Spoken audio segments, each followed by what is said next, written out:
ਅੱਜ ਦਾ ਪ੍ਰਸ਼ਨ ਹੈ ਆਪਣਾ ਜਾਤੀ ਅਤੇ ਰਾਜਨੀਤੀ caste and politics in India. ਭਾਰਤੀ ਰਾਜਨੀਤੀ ਦਾ ਜਾਤ ਦੇ ਫੈਕਟਰ ਨਾਲ ਕੀ ਸੰਬੰਧ ਹੈ ਅਤੇ ਦੋਹਾਂ ਦਾ ਇੱਕ ਦੂਜੇ ਤੇ ਕੀ ਪ੍ਰਭਾਵ ਪੈਂਦਾ ਹੈ।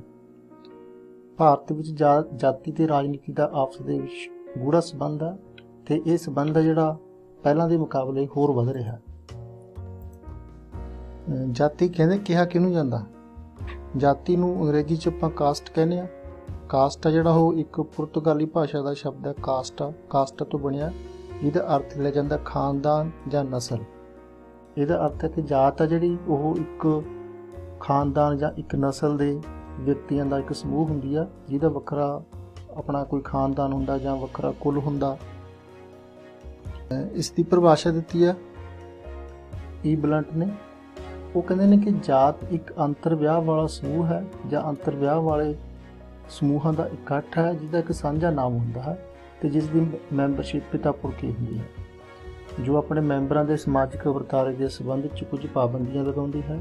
ਇਸ ਦੇ ਮੈਂਬਰਾਂ ਦਾ ਜਾਂ ਤਾਂ ਸਾਂਝਾ ਪਰੰਪਰਾਗਤ ਕੀਤਾ ਹੁੰਦਾ ਹੈ ਜਾਂ ਉਹ ਸਾਂਝੀ ਉਤਪਤੀ ਦਾ ਦਾਅਵਾ ਕਰਦੇ ਹਨ ਤੇ ਇਸ ਨੂੰ ਆਮ ਤੌਰ ਤੇ ਇੱਕ ਰੂਪੀ ਸਮੁਦਾਇ ਦਾ ਨਿਰਮਾਣ ਕਰਨ ਵਾਲੀ ਸਮਝਿਆ ਜਾਂਦਾ ਹੈ। ਈ ਬਲੰਟ ਨੇ ਕੁਝ ਵਿਸ਼ੇਸ਼ਤਾਵਾਂ ਦੱਸੀਆਂ ਨੇ ਆਪਣੀ ਪਰਿਭਾਸ਼ਾ ਦੇ ਵਿੱਚ ਜਾਤੀ ਦੀਆਂ। ਇੱਕ ਤਾਂ ਉਹਨਾਂ ਨੇ ਕਿਹਾ ਕਿ ਮੈਂਬਰਸ਼ਿਪ ਇਸ ਦੀ ਪਿਤਾ ਪੁਰਖੀ ਹੁੰਦੀ ਹੈ। ਕੋਈ ਵਿਅਕਤੀ ਆਪਣੀ ਕਾਸਟ ਦੇ ਵਿੱਚ ਚੇਂਜ ਨਹੀਂ ਕਰ ਸਕਦਾ, ਇਹ ਬਾਈ ਬਰਥ ਮਿਲਦੀ ਹੈ ਤੇ ਇਸ ਦੇ ਮੈਂਬਰਾਂ ਦਾ ਆਮ ਕਰਕੇ ਕੋਈ ਸਾਂਝਾ ਕਿੱਤਾ ਹੁੰਦਾ ਹੈ। ਹਰ ਕਾਸਟ ਦਾ ਕੋਈ ਸਪੈਸੀਫਿਕ ਕਿੱਤਾ ਹੁੰਦਾ ਤੇ ਜਾਂ ਫਿਰ ਉਹ ਕਿਤੋਂ ਸਾਂਝੀ ਉਤਪਤੀ ਹੋਣ ਦਾ ਦਾਅਵਾ ਕਰਦੇ ਨੇ ਕਿ ਸਾਡੀ ਉਤਪਤੀ ਹੈ ਜਿਹੜੀ ਇਸ ਦੇਵੀ ਤੋਂ ਜਾਂ ਇਸ ਦੇਵਤੇ ਤੋਂ ਜਾਂ ਇਸ ਕੁਦਰਤੀ ਵਰਤਾਰੇ ਤੋਂ, ਅੱਗ ਤੋਂ, ਸੂਰਜ ਤੋਂ, ਚੰਦਰਮਾ ਤੋਂ, ਇਸ ਤੋਂ ਹੋਈ ਹੈ। ਭਾਰਤ ਵਿੱਚ ਜਾਤੀ ਦਾ ਕੀ ਪ੍ਰਭਾਵ ਆ?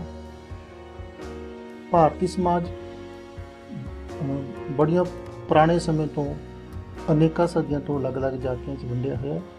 ਇਹ ਜਾਤੀਆਂ ਕਿਹਾ ਜਾਂਦਾ ਕਿ ਵਰਨਾਂ ਤੋਂ ਬਣੀਆਂ ਨੇ, ਜਿਹੜੇ 4 ਵਰਨ ਸੀ ਭਾਰਤੀ ਸਮਾਜ ਦੇ। ਇਹ ਕਿਵੇਂ ਬਣੀਆਂ, ਕਦੋਂ ਬਣੀਆਂ, ਕਿਵੇਂ ਇਹਨਾਂ ਦੀ ਗਿਣਤੀ 'ਚ ਵਾਧਾ ਹੋਇਆ, ਇਹਦੇ ਸੰਬੰਧੀ ਸਾਨੂੰ ਅਲੱਗ-ਅਲੱਗ ਤਰ੍ਹਾਂ ਦੇ ਵਿਚਾਰ ਮਿਲਦੇ ਨੇ। ਪਰ ਜਿੰਨਾ ਪੁਰਾਣਾ ਇਤਿਹਾਸ ਸਾਨੂੰ ਭਾਰਤ ਦਾ ਮਿਲਦਾ, ਉਸ ਸਮੇਂ ਦੇ ਦੌਰਾਨ ਭਾਰਤ ਦੇ ਵਿੱਚ ਸਾਨੂੰ ਜਾਤਾਂ ਦੀ ਹੋਂਦ ਮਿਲਦੀ ਆ। ਕੋਈ ਵੀ ਸਮਾਂ ਐਸਾ ਨਹੀਂ ਮਿਲਦਾ ਜਦੋਂ ਜਾਤਾਂ ਭਾਰਤ ਦੇ ਵਿੱਚ ਨਾ ਹੋਣ। ਤੇ ਅੱਗੇ ਇਹਨਾਂ ਜਾਤਾਂ ਦੀ ਦਰਜਾਬੰਦੀ ਵੀ ਕੀਤੀ ਗਈ ਆ। ਦਰਜਾਬੰਦੀ ਇਸ ਤਰ੍ਹਾਂ ਕਿ ਇਹ ਜਾਤ ਉਸ ਜਾਤ ਤੋਂ ਉੱਚੀ ਹੈ, ਇਸ ਜਾਤ ਦਾ ਦਰਜਾ ਇੱਥੇ ਹੈ, ਇਸ ਜਾਤ ਦਾ ਦਰਜਾ ਇੱਥੇ ਆ। ਕਿਹੜੀ ਜਾਤ ਉੱਚੀ ਹੈ, ਕਿਹੜੀ ਨੀਵੀਂ ਆ, ਕਿਹੜੀ ਤੋਂ ਕਿੰਨੀ ਉੱਚੀ ਆ, ਕੌਣ ਕਿਤੋਂ ਪਾਣੀ ਲੈ ਸਕਦਾ, ਕੌਣ ਕਿਹਦੇ ਤੋਂ ਖਾਣਾ ਲੈ ਕੇ ਖਾ ਸਕਦਾ, ਕਿਹਦੇ ਤੋਂ ਖਾਣ ਦੀ ਮਨਾਹੀ ਹੈ, ਇਹ ਸਾਰੇ ਸੰਬੰਧੀ ਬੜੀ ਡਿਟੇਲ ਦੇ ਵਿੱਚ ਸਾਨੂੰ ਭਾਰਤੀ ਸਮਾਜ ਦੇ ਵਿੱਚ ਰੂਲ ਰੈਗੂਲੇਸ਼ਨ ਮਿਲਦੇ ਨੇ। ਤੇ ਜਿਹੜੀਆਂ ਜਾਤੀਆਂ ਨੂੰ ਸਮਾਜਿਕ ਤੌਰ ਤੇ ਨੀਵੀਆਂ ਸਮਝਿਆ ਜਾਂਦਾ, ਉਹਨਾਂ ਨੂੰ ਅਨੇਕਾਂ ਤਰ੍ਹਾਂ ਨਾਲ ਰੇਖਾ ਰੂਪਾਂ ਨਾਲ ਭੇਦਭਾਵ ਦਾ ਸ਼ਿਕਾਰ ਵੀ ਬਣਾਇਆ ਜਾਂਦਾ ਰਿਹਾ ਸ਼ੁਰੂ ਤੋਂ ਹੀ। ਉਹਨਾਂ ਨੂੰ ਸਿੱਖਿਆ ਤੋਂ ਵਾਂਝਾ ਕੀਤਾ ਗਿਆ ਹੈ। ਉਹਨਾਂ ਦੇ ਕੰਮ ਧੰਦੇ ਇਸ ਤਰ੍ਹਾਂ ਦੇ ਨੇ ਵੀ ਜਿਹੜੇ ਬਹੁਤੇ ਪ੍ਰੋਫਿਟੇਬਲ ਨਹੀਂ ਹੈਗੇ। ਕੰਮ ਧੰਦੇ ਇਹੋ ਜਿਹੇ ਨੇ ਜਿਹੜੇ ਦੂਸਰੀਆਂ ਜਾਤਾਂ ਨੇ ਜਿਹਨੂੰ ਉੱਚੀਆਂ ਜਾਤੀਆਂ ਕਿਹਾ ਗਿਆ, ਉਹ ਉਹਨਾਂ ਦੇ ਲੋਕ ਕਰਨਾ ਨਹੀਂ ਚਾਹੁੰਦੇ। ਆਮ ਕਰਕੇ ਸਾਫ਼ ਸਫਾਈ ਦੇ ਕੰਮ ਨੇ, ਜਿਹੜੇ ਅਨਕਲੀਨ ਜਿਹੜੇ ਆਕੂਪੇਸ਼ਨ ਨੇ, ਇਹਨਾਂ ਜਾਤੀਆਂ ਨੂੰ ਅਸਾਈਨ ਕੀਤੇ ਗਏ ਨੇ। ਭਾਰਤ ਵਿੱਚ ਜਾਤੀ ਦਾ ਰਾਜਨੀਤੀ ਤੇ ਕੀ ਪ੍ਰਭਾਵ ਹੈ? ਇੱਕ ਤਾਂ ਬੜਾ ਇੰਪੋਰਟੈਂਟ ਪ੍ਰਭਾਵ ਆ ਸਮਾਜਿਕ ਤਣਾਅ, ਸੋਸ਼ਲ ਟੈਂਸ਼ਨ। ਜਾਤੀਵਾਦ ਹੋਣ ਕਰਕੇ ਭਾਰਤ ਦੇ ਵਿੱਚ ਅਕਸਰ ਸੋਸ਼ਲ ਟੈਂਸ਼ਨ ਹੈ ਜਿਹੜੀ ਉਹ ਬਣੀ ਰਹਿੰਦੀ ਆ ਤੇ ਕਈ ਵਾਰੀ ਇਹ ਟੈਂਸ਼ਨ ਹੈ ਜਿਹੜੀ ਇਹ ਦੰਗੇ ਫਸਾਦਾਂ ਦਾ ਰੂਪ ਵੀ ਧਾਰਨ ਕਰ ਲੈਂਦੀ ਹੈ। ਪੰਜਾਬ ਦੇ ਵਿੱਚ ਵੀ ਇਹ ਸੋਸ਼ਲ ਟੈਂਸ਼ਨ ਹੈ ਜਿਹੜੀ ਅਕਸਰ ਬਣੀ ਰਹਿੰਦੀ ਹੈ ਤੇ ਜਦੋਂ ਥੋੜ੍ਹਾ ਜਿਹਾ ਵੀ ਕੋਈ ਇਸ ਨੂੰ ਟੂਲ ਮਿਲਦਾ, ਕੋਈ ਬਹਾਨਾ ਮਿਲਦਾ, ਇਹ ਸੋਸ਼ਲ ਟੈਂਸ਼ਨ ਹੈ ਜਿਹੜੀ ਦੰਗੇ ਫਸਾਦਾਂ ਦਾ ਰੂਪ ਧਾਰਨ ਕਰ ਲੈਂਦੀ ਹੈ। ਸਾਡੇ ਪਿੰਡਾਂ 'ਚ ਅਸੀਂ ਦੇਖਦੇ ਹਾਂ ਹਰ ਸਾਲ ਜਿਹੜੀ ਪਿੰਡਾਂ ਦੀਆਂ ਸਾਂਝੀਆਂ ਜ਼ਮੀਨਾਂ ਹੁੰਦੀਆਂ ਨੇ, ਪੰਚਾਇਤੀ ਜ਼ਮੀਨਾਂ, ਸ਼ਾਮਲਾਟ ਜ਼ਮੀਨਾਂ ਹੁੰਦੀਆਂ ਨੇ, ਉਹਨਾਂ 'ਤੇ ਕਾਸ਼ਤ ਕਰਨ ਦੇ ਜਿਹੜੇ ਅਧਿਕਾਰ ਨੇ ਉਹਨਾਂ ਨੂੰ ਲੈ ਕੇ ਹਰ ਸਾਲ ਸਾਡੇ ਬਹੁਤ ਸਾਰੇ ਪਿੰਡਾਂ 'ਚ ਹਿੰਸਕ ਝਗੜੇ ਹੁੰਦੇ ਨੇ। ਦੂਸਰਾ ਸਾਡਾ ਪ੍ਰਭਾਵ ਹੈ ਜਾਤੀ ਦਾ ਰਾਜਨੀਤੀ ਤੇ। ਜਾਤੀ ਆਧਾਰਿਤ ਰਾਜਨੀਤਿਕ ਪਾਰਟੀਆਂ, ਸਾਡੀਆਂ ਬਹੁਤ ਸਾਰੀਆਂ ਰਾਜਨੀਤਿਕ ਪਾਰਟੀਆਂ ਨੇ ਜਿਹੜੀਆਂ ਜਾਤ ਦੇ ਆਧਾਰ 'ਤੇ ਬਣੀਆਂ ਹੋਈਆਂ ਨੇ। ਸਾਊਥ ਇੰਡੀਆ ਦੇ ਵਿੱਚ DMK, AIADMK, ਇਹ ਐਂਟੀ ਬ੍ਰਾਹਮਣ ਪਾਰਟੀਆਂ ਨੇ ਸਾਊਥ ਇੰਡੀਆ ਦੀਆਂ। ਉੱਤਰੀ ਭਾਰਤ ਦੇ ਵਿੱਚ UP ਦੇ ਵਿੱਚ, ਪੰਜਾਬ ਦੇ ਵਿੱਚ BSP ਜਾਂ ਬਹੁਜਨ ਸਮਾਜ ਪਾਰਟੀ, ਇਹ ਅਨੁਸੂਚਿਤ ਜਾਤੀਆਂ ਦੀ ਪ੍ਰਤੀਨਿਧਤਾ ਕਰਦੀ ਹੈ। ਕੱਲੀਆਂ ਰਾਜਨੀਤਿਕ ਪਾਰਟੀਆਂ ਨੇ, ਜਾਤ ਦੇ ਆਧਾਰ ਤੇ ਦਬਾਅ ਸਮੂਹ ਵੀ ਬਣੇ ਹੋਏ ਨੇ। ਦਬਾਅ ਸਮੂਹ ਹੁੰਦੇ ਨੇ ਜਿਹੜੇ ਆਪਣੇ ਮੈਂਬਰਾਂ ਦੇ ਹਿੱਤਾਂ ਦੀ ਰੱਖਿਆ ਲਈ ਸਰਕਾਰ ਤੇ ਸਰਕਾਰੀ ਅਧਿਕਾਰੀਆਂ ਤੇ ਦਬਾਅ ਪਾਉਂਦੇ ਨੇ, ਸਰਕਾਰ ਦੀਆਂ ਨੀਤੀਆਂ ਨੂੰ ਪ੍ਰਭਾਵਿਤ ਕਰਨ ਦੀ ਕੋਸ਼ਿਸ਼ ਕਰਦੇ ਨੇ ਆਪਣੇ ਫੇਵਰ 'ਚ। ਤੇ ਆਮ ਕਰਕੇ ਇਹ ਕਿੱਤੇ ਦੇ ਆਧਾਰ ਤੇ ਹੁੰਦੇ ਨੇ, ਪਰ ਇੰਡੀਆ ਦੇ ਵਿੱਚ ਬਹੁਤ ਸਾਰੇ ਜਿਹੜੇ ਦਬਾਅ ਸਮੂਹ ਨੇ ਉਹ ਕਾਸਟ ਦੇ ਆਧਾਰ ਤੇ ਨੇ, ਜਿਵੇਂ ਅਨੁਸੂਚਿਤ ਜਾਤੀ ਸੰਘ, ਅਨੁਸੂਚਿਤ ਕਬੀਲੇ ਸੰਘ, ਗੈਰ ਅਨੁਸੂਚਿਤ ਜਾਤੀ ਸੰਘ। ਇਹ ਸਾਰੇ ਇਸ ਤਰ੍ਹਾਂ ਦੇ ਸੰਘ ਨੇ ਜਿਹੜੇ ਆਪੋ ਆਪਣੀ ਜਾਤ ਜਾਂ ਆਪੋ ਆਪਣੇ ਜਾਤਾਂ ਦੇ ਵਰਗ ਦੇ ਹਿੱਤਾਂ ਦੀ ਪ੍ਰੋਟੈਕਸ਼ਨ ਵਾਸਤੇ ਕੰਮ ਕਰਦੇ ਨੇ। ਮਤਦਾਨ ਵਿਹਾਰ ਨਾਲ ਵੀ ਸਾਡਾ ਜਾਤ ਦਾ ਫੈਕਟਰ ਬਹੁਤ ਡੂੰਘਾਈ ਨਾਲ ਜੁੜਿਆ ਹੋਇਆ। ਕੋਈ ਵੀ ਪਾਰਟੀ ਕਿਸੇ ਵੀ ਹਲਕੇ 'ਚ ਆਪਣਾ ਕੈਂਡੀਡੇਟ ਖੜਾ ਕਰਨ ਤੋਂ ਪਹਿਲਾਂ ਇਹ ਦੇਖਦੀ ਹੈ ਕਿ ਇਸ ਹਲਕੇ ਦੇ ਵਿੱਚ ਕਿੰਨੇ % ਲੋਕ ਕਿਹੜੀ ਕਾਸਟ ਨੂੰ ਬਿਲੋਂਗ ਕਰਦੇ ਨੇ, ਕਿੰਨੇ % ਲੋਕ ਕਿਹੜੀ ਕਾਸਟ ਨੂੰ ਬਿਲੋਂਗ ਕਰਦੇ ਨੇ। ਤੇ ਜਦੋਂ ਕੋਈ ਪਾਰਟੀ ਕਿਸੇ ਸਟੇਟ ਦੇ ਵਿੱਚ ਵਿਧਾਨ ਸਭਾ ਚੋਣਾਂ 'ਚ ਆਪਣਾ ਕੋਈ CM ਦਾ ਚਿਹਰਾ ਪ੍ਰੈਜ਼ੈਂਟ ਕਰਦੀ ਹੈ ਕਿ ਸਾਡੀ ਪਾਰਟੀ ਜਿੱਤੂਗੀ ਤਾਂ ਇਸ ਨੂੰ ਅਸੀਂ ਮੁੱਖ ਮੰਤਰੀ ਬਣਾਵਾਂਗੇ, ਤਾਂ ਵੀ ਜਿਹੜਾ ਉੱਥੋਂ ਦੇ ਲੋਕਾਂ ਦਾ ਜਾਤੀ ਦਾ ਕੰਪੋਜੀਸ਼ਨ ਹੈ ਉਸ ਸਟੇਟ ਦੀ, ਉਸ ਨੂੰ ਦੇਖਿਆ ਜਾਂਦਾ ਹੈ ਕਿ ਇਸ ਸਟੇਟ ਦੇ ਵਿੱਚ ਕਿਹੜੀ ਕਾਸਟ ਦੇ ਲੋਕਾਂ ਦੀ ਬਹੁ ਗਿਣਤੀ ਹੈ, ਕਿਹੜੀ ਕਾਸਟ ਜਿਹੜੀ ਜ਼ਿਆਦਾ ਪ੍ਰਭਾਵਸ਼ਾਲੀ ਹੈ। ਉਸੇ ਕਾਸਟ ਨਾਲ ਸੰਬੰਧਿਤ ਕਿਸੇ ਵਿਅਕਤੀ ਨੂੰ ਮੁੱਖ ਮੰਤਰੀ ਦਾ ਦਾਅਵੇਦਾਰ ਬਣਾਇਆ ਜਾਂਦਾ। ਤੇ ਜਿਹੜੀਆਂ ਪਾਰਟੀਆਂ ਨੇ ਉਹ ਕੈਂਡੀਡੇਟ ਵੀ ਆਪਣੇ ਇਸ ਤਰੀਕੇ ਨਾਲ ਖੜੇ ਕਰਦੀਆਂ ਨੇ ਕਿ ਇਸ ਹਲਕੇ ਦੇ ਵਿੱਚ ਜਿਹੜੀ ਜਾਤ ਦੇ ਲੋਕਾਂ ਦੀ ਗਿਣਤੀ ਜ਼ਿਆਦਾ, ਉਸ ਜਾਤ ਦਾ ਕੈਂਡੀਡੇਟ ਖੜਾ ਕੀਤਾ ਜਾਵੇ। ਔਰ ਲੋਕਾਂ ਨੂੰ ਵੀ ਇੰਸਟੀਗੇਟ ਕਰਦੀਆਂ ਨੇ, ਭੜਕਾਉਂਦੀਆਂ ਨੇ ਕਿ ਤੁਸੀਂ ਆਪਣੀ ਕਾਸਟ ਦੇ ਉਮੀਦਵਾਰ ਨੂੰ ਹੀ ਪਹਿਲ ਦੇਣੀ ਹੈ ਵੋਟ ਪਾਉਣ ਲੱਗੇ। ਅੱਗੇ ਵੋਟਾਂ ਤੋਂ ਬਾਅਦ ਮੰਤਰੀ ਪਰਿਸ਼ਦ ਦਾ ਨਿਰਮਾਣ ਹੁੰਦਾ, ਸੈਂਟਰ 'ਚ ਵੀ ਸਟੇਟਾਂ 'ਚ ਵੀ। ਉਹਦੇ ਵਿੱਚ ਵੀ ਜਾਤ ਦੇ ਫੈਕਟਰ ਨੂੰ ਧਿਆਨ 'ਚ ਰੱਖਿਆ ਜਾਂਦਾ। ਕਿਸੇ ਵੀ ਰਾਜ ਦਾ ਮੁੱਖ ਮੰਤਰੀ ਸਹੁੰ ਚੁੱਕਣ ਤੋਂ ਬਾਅਦ ਜਦੋਂ ਆਪਣੇ ਮੰਤਰੀਆਂ ਦੀ ਲਿਸਟ ਤਿਆਰ ਕਰਦਾ ਹੈ, ਮੰਤਰੀ ਪਰਿਸ਼ਦ ਦੀ ਲਿਸਟ ਤਿਆਰ ਕਰਦਾ, ਤਾਂ ਉਹ ਪੂਰਾ ਧਿਆਨ ਰੱਖਦਾ ਕਿ ਇਸ ਸਟੇਟ ਦੇ ਵਿੱਚ ਕਿਹੜੀ ਜਾਤੀ ਦੇ ਲੋਕਾਂ ਦੀ ਕਿੰਨੇ ਕੁ % ਗਿਣਤੀ ਹੈ, ਤੇ ਕੋਸ਼ਿਸ਼ ਕਰਦਾ ਹੈ ਉਹਨਾਂ ਨੂੰ ਉਸ ਕਾਸਟ ਨੂੰ ਉਨੇ ਕੁ % ਹਿੱਸਾ ਵੀ ਦਿੱਤਾ ਜਾਵੇ। ਸਾਰੀਆਂ ਜਾਤਾਂ ਨੂੰ ਮੰਤਰੀ ਪਰਿਸ਼ਦ ਦੇ ਵਿੱਚ ਹਿੱਸਾ ਦੇਣ ਦੀ ਕੋਸ਼ਿਸ਼ ਕੀਤੀ ਜਾਂਦੀ ਹੈ, ਪ੍ਰਤੀਨਿਧਤਾ ਦੇਣ ਦੀ ਕੋਸ਼ਿਸ਼ ਕੀਤੀ ਜਾਂਦੀ ਹੈ। ਤੇ ਇਸ ਦਾ ਐਨਾਲਿਸਿਸ ਵੀ ਹੁੰਦਾ। ਸਾਡੇ ਜਿਹੜੇ ਅਖਬਾਰਾਂ ਨੇ, ਮੈਗਜ਼ੀਨਾਂ ਨੇ, ਨਿਊਜ਼ ਚੈਨਲ ਨੇ, ਉਹ ਇਸ ਦਾ ਐਨਾਲਿਸਿਸ ਕਰਦੇ ਨੇ ਵੀ ਇਸ ਸਟੇਟ ਦੇ ਵਿੱਚ ਇੰਨੇ % ਦਲਿਤ ਲੋਕ ਨੇ, ਇੰਨੇ % ਪਟੇਲ ਨੇ, ਇੰਨੇ % ਸਿੱਖ ਲੋਕ ਨੇ, ਇੰਨੇ % ਜੱਟ ਲੋਕ ਨੇ, ਤੇ ਕਿੰਨੇ % ਉਹਨਾਂ ਨੂੰ ਮੰਤਰੀ ਪਰਿਸ਼ਦ ਦੇ ਵਿੱਚ ਅਹੁਦੇ ਮਿਲੇ ਨੇ।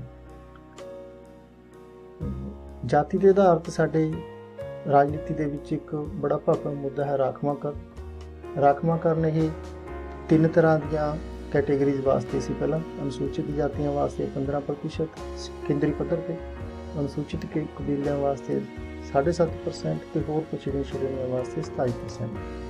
ਤੇ ਹੁਣ ਸਰਕਾਰ ਨੇ ਇੱਕ ਸੰਵਿਧਾਨਕ ਸੋਧ ਕਰਕੇ ਇਹ ਜਿਹੜੇ ਜਨਰਲ ਕੈਟਾਗਰੀ ਦੇ ਆਰਥਿਕ ਤੌਰ ਤੇ ਕਮਜ਼ੋਰ ਲੋਕ ਨੇ ਉਹਨਾਂ ਵਾਸਤੇ ਵੀ 10% ਰਾਖਵਾਂਕਰਨ ਦੀ ਵਿਵਸਥਾ ਕੀਤੀ ਹੈ। ਇਹ ਰਾਖਵਾਂਕਰਨ ਕਿਹੜੇ ਖੇਤਰਾਂ 'ਚ ਦਿੱਤਾ ਜਾਂਦਾ? ਵਿਦਿਅਕ ਸੰਸਥਾਵਾਂ 'ਚ ਦਾਖਲੇ ਲੈਣ ਸਮੇਂ ਇਹ schedule caste, schedule tribe, OBC ਸਾਰਿਆਂ ਨੂੰ ਦਿੱਤਾ ਜਾਂਦਾ।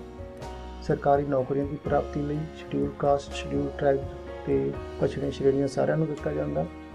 ਲੋਕ ਸਭਾ ਦੀਆਂ ਚੋਣਾਂ ਦੇ ਵਿੱਚ ਰਿਜ਼ਰਵੇਸ਼ਨ ਹੈ, ਪਰ ਇਹ ਸਿਰਫ ਅਨੁਸੂਚਿਤ ਜਾਤੀਆਂ ਤੇ ਅਨੁਸੂਚਿਤ ਕਬੀਲਿਆਂ ਦੇ ਲੋਕਾਂ ਲਈ ਹੁੰਦੀ ਹੈ।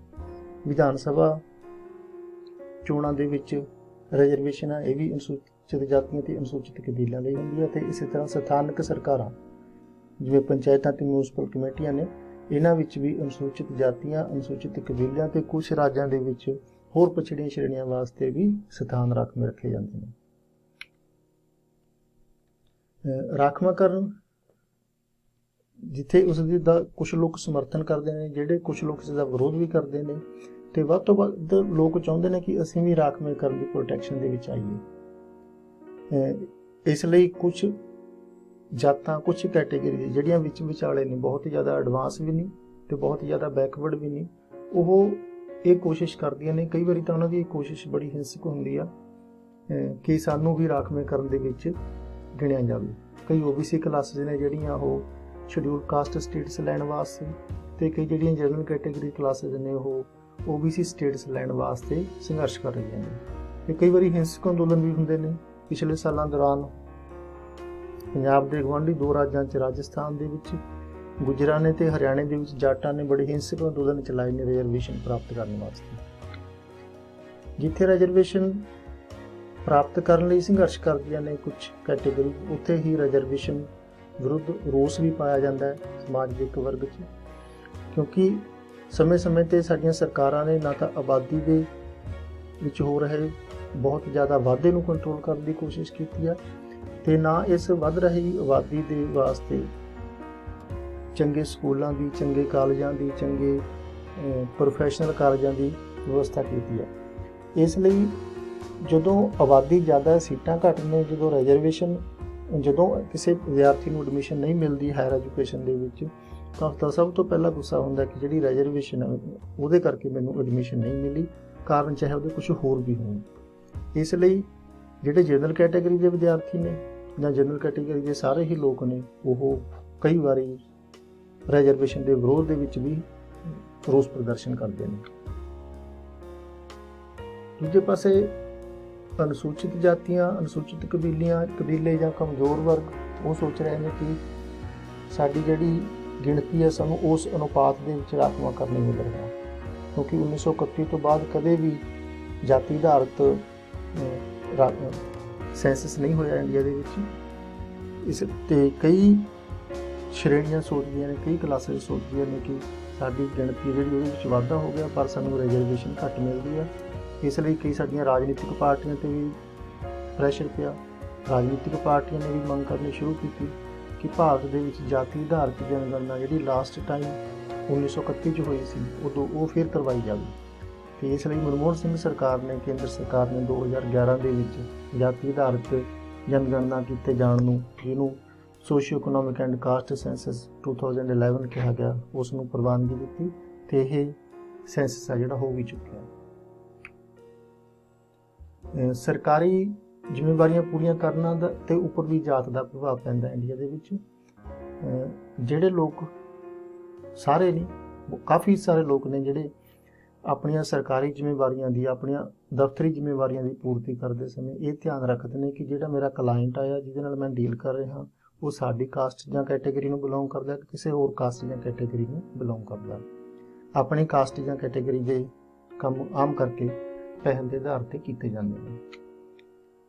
ਰਾਜਨੀਤਿਕ ਦਲਾਂ ਦੇ ਵਿੱਚ ਕਿਉਂਕਿ ਜਾਤੀ ਹੈ ਜਿਹੜੀ ਉਹ ਵੋਟ ਦੇ ਵਿੱਚ ਚੇਂਜ ਹੁੰਦੀ ਹੈ ਇੰਡੀਆ 'ਚ, ਇਸ ਲਈ ਸਾਡੇ ਰਾਜਨੀਤਿਕ ਦਲਾਂ ਦੇ ਵਿੱਚ ਇੱਕ ਹੋੜ ਲੱਗੀ ਹੋਈ ਆ ਕਿ ਵੱਧ ਤੋਂ ਵੱਧ ਰਾਜਨੀਤੀ ਦਾ ਜਾਤੀਕਰਨ ਕੀਤਾ ਜਾਵੇ।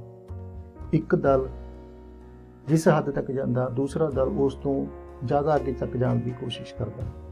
ਜਿਵੇਂ ਸੰਸਦ ਨੇ 99th ਕਨਸਟੀਟਿਊਸ਼ਨ ਅਮੈਂਡਮੈਂਟ ਨਾਲ ਇੱਕ ਵਿਵਸਥਾ ਕੀਤੀ ਸੀ ਕਿ ਜੱਜਾਂ ਦੀ ਨਿਯੁਕਤੀ ਵਾਸਤੇ ਰਾਸ਼ਟਰੀ ਨਿਆਇਕ ਨਿਯੁਕਤੀਆਂ ਆਯੋਗ ਦਾ ਗਠਨ ਕੀਤਾ ਜਾਊਗਾ, ਜਿਹਦੇ 'ਚ 6 ਮੈਂਬਰ ਹੋਣਗੇ, 4 ਪਦੇਨ ਮੈਂਬਰ ਹੋਣੇ ਸੀ ਤੇ 2 ਮੈਂਬਰ ਅਪੁਆਇੰਟ ਕੀਤੇ ਜਾਣੇ ਸੀ।